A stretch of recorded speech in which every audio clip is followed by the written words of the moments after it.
Hello people from YouTube world, this is John with Gun Safety Training 101. Go to my webpage, gunsafetytraining101.com, no spaces, and look at my classes that are available.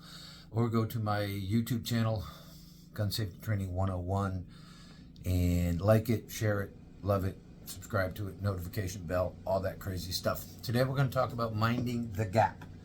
And by the gap, I mean the gap between the inside of your trigger finger and the frame of their gun. There needs to be a gap. There should always be a gap. If there is no gap, when you pull the trigger, you will be pushing the gun away from your dominant hand. Minding the gap. These guns have all been safety checked and unloaded. So, first of all, the trigger finger where it's supposed to be. All right, now I'm going to engage the trigger. Notice the gap between my trigger finger and the frame of the gun. There's a gap. The trigger's on there. We have another gun. Notice the gap. You can get a pencil through that one. You need to have a gap, or you will in fact push the gun. Little Kel-Tec 380. Huge gap.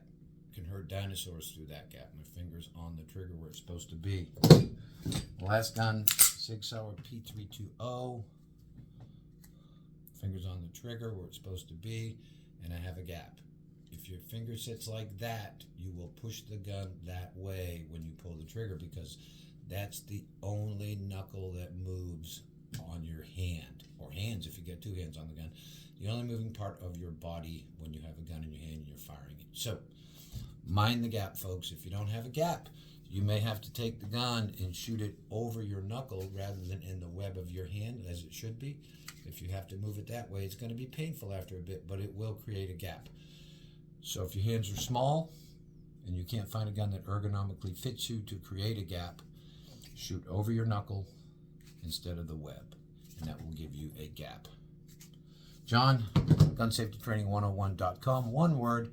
Check out my courses there if you want to learn more stuff like this, or go to Gun Safety Training 101 on YouTube, where this video will be. Like it, love it, subscribe it, shake it, share it, notification bell, all that crazy stuff. And be safe.